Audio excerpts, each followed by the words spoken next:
কি রে, তোর না এইচএসসি পরীক্ষা 1 মাস পর, তুই এভাবে শুয়ে আছিস কেন? এইচএসসি পরীক্ষা যাবে, আমি কি করব? Not bad, not bad. Now you. তো কোনো চিন্তা ভাবনা নেই, বুঝলাম না। কি বুঝবি? আমি তো পড়া বুঝি না। এটা বুঝা, এটা কোন ধরনের কথা? না বুঝলাম না। হ্যাঁ রে ভাই, আমরা পড়তে পড়তে সারাদিন শেষ হয়ে যেতেছে, তোর কি? আর আমার দিনই যায় না। কি রে, তোর ভিতরে তো কোনো রিয়াকশন নেই। মাসে 4-5 হাজার টাকার টেস্ট পেপার কিনে টেনে অবস্থা খারাপ। আর তুই কি? ওই টাকা তো কবেই শেষ।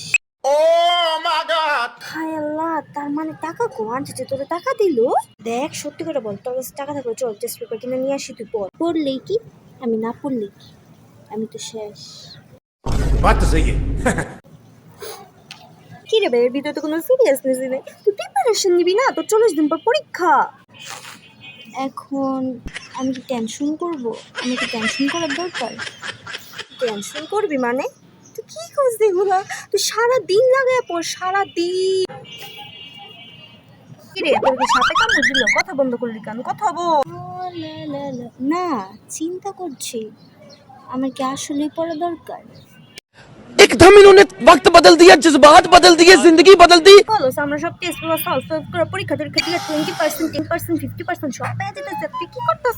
আমি তো মোটিভেশনই পাচ্ছি না। আচ্ছা বাদ দে, বাসা কি এসি আছে? रुको जरा सबर करो। আচ্ছা চল বাসা চল। বাহ, আচ্ছা চল তোর বাসা চল, চিন্তা করলাম বাকি। म्यूजिक